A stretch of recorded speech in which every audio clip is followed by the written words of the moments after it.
پھر اس سرزمین میں علامہ اقبال جیسی شخصیت پیدا ہوئی ہے. یہ ساری چیزیں جو ہے یہ در حقیقت اشارہ کر رہی ہے کہ یہ ملک مشیت ایزدی کے کسی طویل سلسلے کی ایک کڑی ہے.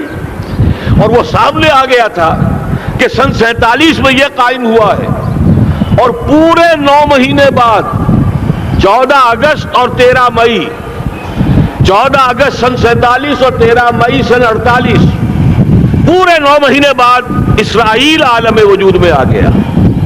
اللہ تعالیٰ نے اس عالمی بیماری اس کے لیے جو علاج ہے وہ پہلے پیدا کیا ہے. جیسے کہ حدیث میں آتا ہے ما انزل اللہ من دائن الا انزل له دوان. اللہ تعالیٰ نے کوئی بیماری ایسی نہیں اتاری کہ جس کا علاج بھی نہ اتار دیا ہو. اور جیسے کہ ماں کی چھاتیوں میں بچے کی ولادت سے پہلے دودھ پیدا ہو جاتا ہے، اس کی غذا کا بندوبست پہلے ہو جاتا ہے، اسی طریقے سے اسرائیل کا جو فتنہ اٹھنے والا تھا اس کی سرکوبی کے لیے پاکستان وجود میں آیا ہے. اور آج وہ مرحلہ آ گیا ہے تاریخ کا ایک عظیم موڑ. آپ دیکھیں گے کہ بڑی مشابہت پیدا ہو گئی ہے. ایک طرف بظاہر امریکہ کی مرضی کے خلاف اسرائیلی وزیر اعظم نتن یاہو وہ بڑا ایک غرور کا اور بڑے تکبر کا مظاہرہ کر رہا ہے. اور وہ پورا پیس پروسیس جس پر نہ معلوم کتنا وقت صرف ہوا تھا، کتنی محنتیں ہوئی تھیں، کتنے راؤنڈز آف ٹاکس ہوئے تھے، کبھی واشنگٹن میں ہوئے ہیں، کبھی اوسلو طرز کا کوئی معاہدہ ہوا ہے، کبھی پھر اور اس کے بعد پیشی ہوئی تھی میڈرڈ کے اندر بھی. لیکن وہ سارا پیس پروسیس جو ہے اس کی دھجیاں کر رہا ہے. وہ وقت بالکل قریب نظر آ رہا ہے کہ یروشلم کے مسئلے پر وہاں بٹی دہک اٹھے گی. اور احادیث نبویہ میں جو خبریں دی گئی ہیں کتاب الملاحم کی احادیث میں معلوم ہوتا ہے کہ اب اس کا آغاز ہونے والا ہے. نتن یاہو کو امریکہ کے خلاف جانے کا اصل میں حوصلہ کیوں بڑھ رہا ہے؟ اس لیے کہ اسے معلوم ہے کہ فرنگ کی رگیں جہاں پنجہ یہود میں ہے، چاہے کلنٹن ہو یا کلنٹن کا باپ ہو، یہودی لابی وہاں کی اتنی مضبوط ہے، کانگریس میں اور سینٹ میں ان کا اتنا اثر ہے کہ کوئی بھی وہاں شخص بڑے سے بڑا طاقتور اور بڑے سے بڑا اختیارات کا حامل اسرائیل کی مرضی کے خلاف نہیں جا سکتا. یہی معاملہ یہاں نظر آ رہا ہے. بظاہر تو ناراضگی کا اظہار ہوا ہے لیکن یہ بات اب تو کھلتی چلی جا رہی ہے. حقیقت یہ ہے کہ یہود اور ہنود کا بڑا گہرا لنک قائم ہو چکا ہے اور یہ بھٹیاں اب دونوں طرف دہکیں گی. میں اس سے پہلے بارہا کہہ چکا ہوں ملت اسلامیہ تقریباً 150 کروڑ افراد پر مشتمل ہے، لیکن اس میں سے تقریباً 20 کروڑ عرب ہیں. ان کو اللہ نے خصوصی فضیلت دی تھی. یہ تھے کہ جن کی زبان میں قرآن نازل ہوا. خود محمد عربی صلی اللہ علیہ وسلم عرب تھے، انہیں جو فضیلت عطا کی تھی. لیکن بدقسمتی سے اس دور میں آ کر بھی انہوں نے آزادی حاصل کرنے کے بعد بھی اپنا قبلہ درست نہیں کیا. کسی نے ماسکو کی طرف رخ کیا، کسی نے واشنگٹن کا رخ کیا، اللہ اور اس کے رسول کی طرف رخ نہیں ہوا. واقعہ یہ ہے کہ مجرم ہیں. دوسرے بڑے مجرم 150 کروڑ میں سے 10% یہ 15 کروڑ مسلمان ہیں. حالیہ جو سینسس ہمارا ہوا ہے اس کے بعد اندازہ ہو رہا ہے کہ یہاں کی آبادی 15 کروڑ ہو چکی ہے. 10% امت مسلمہ کا مسلمانہ نے پاکستان ہے. اور یہ اس اعتبار سے کہ اسلام کے نام پر ملک بنا کر نصف صدی گزار چکے، لیکن یہاں پر اسلام کا بول بالا نہیں ہوا، کتاب و سنت کی بالا دستی کر اعلان نہیں ہوا.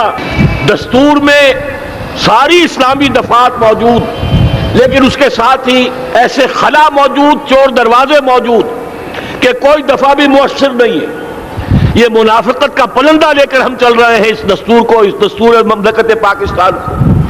لہذا واقعہ یہ ہے کہ یہ بھٹی جو ہے اب ہماری آزمائش کے لیے آگ بعد ابراہیم ہے، نمرود ہے. کیا کسی کو پھر کسی کا امتحان مقصود ہے؟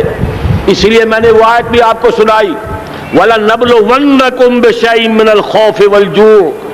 آج کی صورتحال پر غور کیجئے کس درجے یہ الفاظ ہمارے جو ہیں وہ ثابت ہو رہے ہیں اور جس اپلائی ہو رہے ہیں. ایک خطرہ پیدا ہو چکا ہے. واقعہ یہ ہے کہ کوئی کرائسس ہو، کوئی خطرہ ہو، کوئی اندیشہ ہو تو قوم جاگ جایا کرتی ہے. اور اس کے بعد حقیقت یہ ہے اگر ہم نے جرأت کر لی، اور مجھے یقین ہے کہ ہو جائے گا، کچھ لیت و لال ہے، کچھ تاخیر ہے، حکومت کے کچھ اعلانات دو طرفہ سے بھی آ جاتے ہیں، لیکن مجھے یقین ہے یہ دھماکہ ہوگا، یہ مشیت اعزدی ہے، یہ شدنی امر ہے، یہ ہوگا۔ اور اس کے بعد یقیناً اس آیت مبارکہ کا دوسرا لفظ ہم پر منطبق ہوگا، وَلَنَبْلُوَنَّكُمْ بِشَيْءٍ مِّنَ الْخَوْفِ وَالْجُوعِ۔ یہاں دوسرا لفظ بھوک کا لفظ ہے، ہم پر سختیاں آئیں گی یقیناً۔ الکفر ملت واحدہ، پوری دنیا امریکہ کی زیر سرپرستی ہمارے خلاف کھڑی ہوگی، ہمارے اوپر پابندیاں لگیں گی، لیکن شاید ہمارے جذبہ ایمانی کو بیدار کرنے کے لیے اللہ تعالیٰ اسی کو ذریعہ بنا دے، اور پھر اس کے ذریعے سے پورے عالم اسلام میں عوامی سطح پر جو ہمدردی پیدا ہوگی پاکستان کے ساتھ، اس کے آثار شروع ہو گئے ہیں۔ کبھی قطر کی طرف سے خبر آ رہی ہے، کبھی الاحرام کا جو ہے وہاں بات سامنے آ رہی ہے۔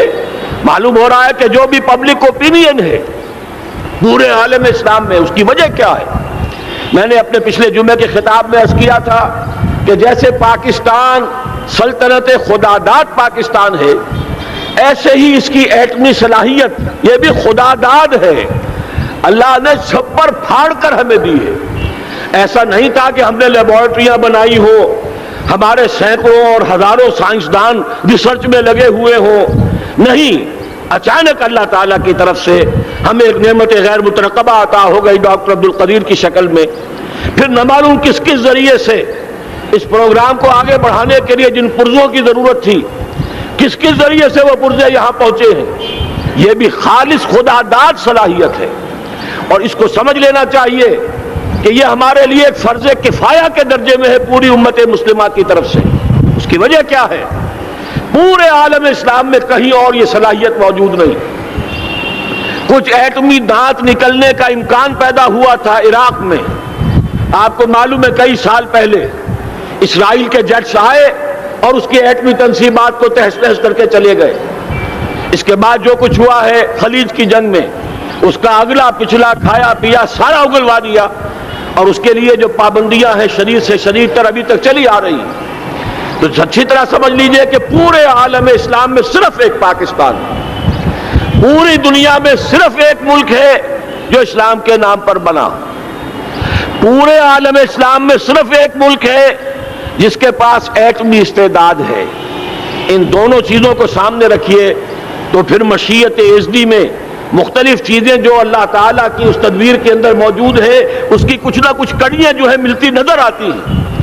لہذا اگر یہ معاملہ ہو جاتا ہے تو یقیناً اگرچہ سختی آئے گی، وَلَنَبْلُوَنَّكُمْ بِشَيْءٍ مِّنَ الْخَوْفِ وَالْجُوعِ، لیکن ایک تو یہ کہ اس قوم کے اندر سے انشاءاللہ جذبہ ایمانی برآمد ہوگا، اس قوم کے اندر سے ایثار و قربانی کے جذبات برآمد ہوں گے، پورے عالم اسلام کی اخلاقی سپورٹ اسے حاصل ہوگی۔ اور میں یہ سمجھتا ہوں کہ جیسے نوائے وقت نے بھی بہت اچھا کیا، کل یا پرسوں کے اپنے جو سر وقت پر وہ احادیث شائع کر دی ہیں، جن میں سے دوسری حدیث بڑی معنی خیز ہے۔ حضور نے فرمایا اصابتان احرزہم اللہ من النار، دو لشکر ایسے ہیں کہ جن کو اللہ تعالیٰ نے جہنم کی آگ سے چھٹکارے کا پروانہ دے دیا، وہ لشکر جو ہے وہ جہنم کی آگ سے چھٹکارا پا گئے، احرزہم اللہ من النار۔ وہ دونوں لشکر کون سے ہوں گے؟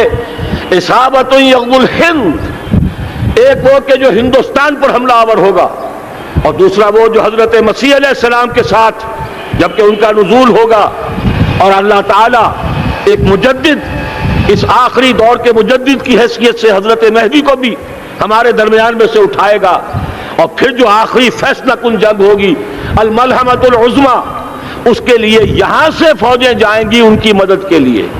اب ان دونوں فوجوں کو ایک حدیث میں جمع کرنے سے اندازہ کر لیجئے کہ اس کا مطلب کیا ہے۔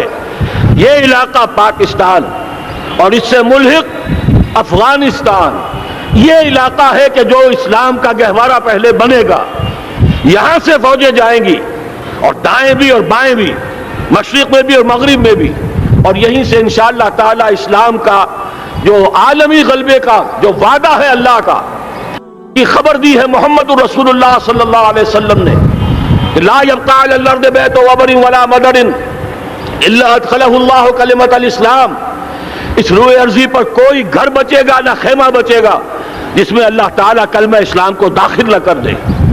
وہ حدیث کے جس کے بارے میں فرمایا گیا، حضور نے ارشاد فرمایا، حضرت ثوبان سے روایت ہے کہ اللہ تعالیٰ نے میرے لیے ساری زمین کو سمیٹ دیا۔ ان اللہ زوالی الارض فرأیت مشارقہا و مغاربہا، میں نے اس زمین کے سارے مشرق دیکھ لیے، سارے مغرب دیکھ لیے، لیکن یہ جان لو ان امتی سیبلغ ملکہا ما ظوی لی منہا، میری امت کی حکومت ان تمام علاقوں پر قائم ہو کر رہے گی جو پوری زمین کو لپیٹ کر مجھے دکھا دیے گئے۔ یہ وعدہ پورا ہونا ہے، اور اس وعدے کا نقطۂ آغاز یہی سرزمین، اور جیسا کہ ہمیں افغانستان میں آثار نظر آ رہے ہیں، ایک خالص دینی مذہبی حکومت قائم ہو چکی ہے۔ افغانستان کا 80% علاقہ امن کا گہوارہ بن چکا ہے، علماء کی وہاں قیادت ہے اور حکومت ہے۔ یہ پاکستان اور افغانستان مل کر، جیسا کہ آپ کو یاد ہوگا میں نے جب تجویز پیش کی تھی کہ حکومت پاکستان فوراً تسلیم کرے طالبان کو، اللہ کا شکر ہے، میں یہ نہیں کہتا کہ میرے کہنے کی وجہ سے ہوا، لیکن بہرحال اللہ کا فضل ہوا کہ چند دن کے بعد ہی حکومت پاکستان نے تسلیم کر لیا طالبان کی حکومت کو۔ میری دوسری تجویز ابھی پینڈنگ ہے، پاکستان اور افغانستان کا کے درمیان کانفیڈریشن قائم کیا جائے۔ یہ ملک دونوں مل کر واقعتاً، کہ ایک نے واقعتاً 15 لاکھ سے زیادہ جانیں دے کر مرنا سیکھ لیا ہے، اور جو قوم مرنا سیکھ لے اسے کوئی مار نہیں سکتا، اسے کوئی شکست نہیں دے سکتا، اور ایک وہ قوم ہے پاکستان میں کہ جو 400 سال کی تجدیدی مسائی کے اثرات کی امین ہے، یہ اس کا تراث علمی ہے، چاہے وہ تحریک حضرت مجدد الفسانی کی تھی، چاہے وہ علمی تحریک شاہ ولی اللہ کی تھی، چاہے وہ تحریک جہاد سید احمد بریلوی کا تھا، چاہے اور جو بھی رجال عظیم پیدا ہوئے ہیں 14ویں صدی ہجری میں، ان سب کے اثرات یہاں موجود ہیں۔ یہ چیزیں مل کر وہ طاقت بنے گی کہ یہاں سے اسلام پھر پھیلے گا، مشرق کی طرف بھی مغرب کی طرف بھی۔ اصابۃ تغزو الہند و اصابۃ مع عیسیٰ ابن مریم، یہ چیزیں جو ہونی ہے الحمدللہ میں سمجھتا ہوں کہ اب تیزی کے ساتھ حالات اس رخ پر جا رہے ہیں۔ کہیں فرمایا ان ینصرکم اللہ فلا غالب لکم، اگر اللہ تمہاری مدد کرے تو کوئی تم پر غالب نہیں آ سکتا، وہیں یخذلکم، اور اگر خدا نہ خواستہ اللہ تعالیٰ ہی اپنی مدد تم سے کھینچ لے، واپس لے لے، سلب کر لے، ان یخذلکم، تمہیں چھوڑ دے، فمن ذا الذی ینصرکم من بعد، تو پھر کون ہے جو تمہاری مدد کر سکے گا۔ اس مرحلے پر سیاسی جماعتیں اپنی جو ان کا مزاج ہے اس کے مطابق چاہتی ہیں کہ کیپٹلائز کریں، پولیٹیکل مفادات حاصل کریں۔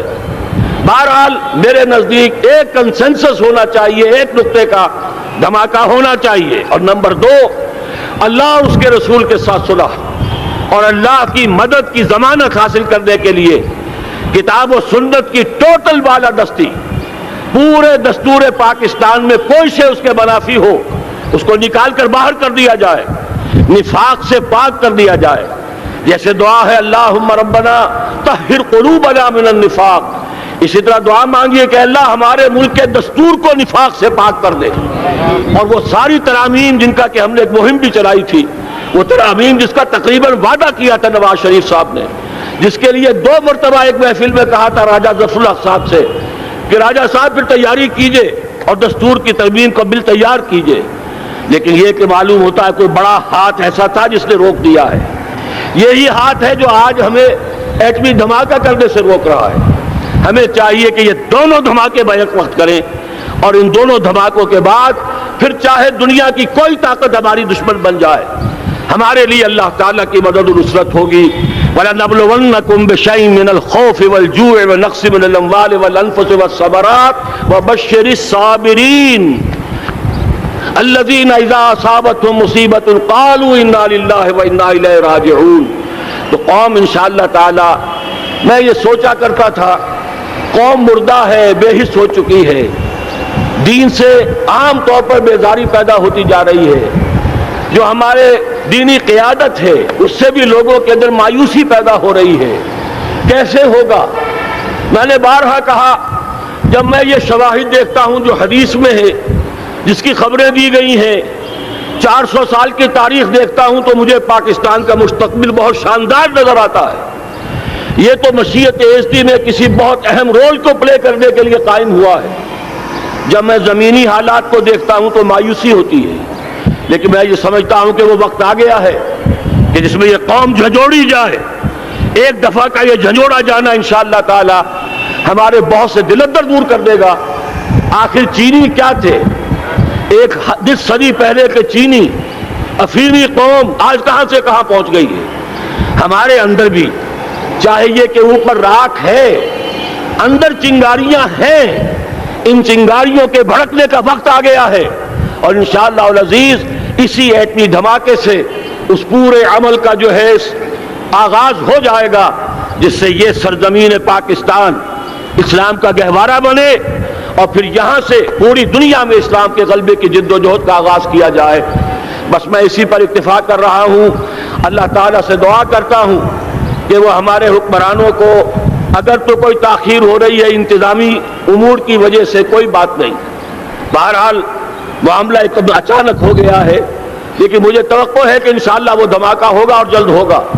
اگر کوئی تذبذب ہے تو ہم اللہ تعالیٰ سے دعا کریں گے وہ نواز شریف صاحب کے دل کو پھیر دے اور اس کے اندر استقامت پیدا کر دے، اور دوسرے یہاں کی سیاسی جماعتوں کو بھی یہ توفیق دے کہ کوئی اور سیاسی مسئلہ اس وقت نہ اٹھائیں، اور جو بھی یہاں پہ مذہبی اور دینی عناصر ہیں انہیں اللہ توفیق دے کہ وہ اس دھماکے کا مطالبہ کرنے کے ساتھ ساتھ، بلکہ میں یہ سمجھتا ہوں کہ اس سے بھی زیادہ زوردار انداز میں دستور پاکستان سے منافقت کے خاتمے اور کتاب و سنت کو سپریم لا قرار دینے کی ترمیم جو ہے اس کا دھماکہ بھی کیا جائے۔ اللہ تعالیٰ ہمیں اس کی توفیق عطا فرمائے۔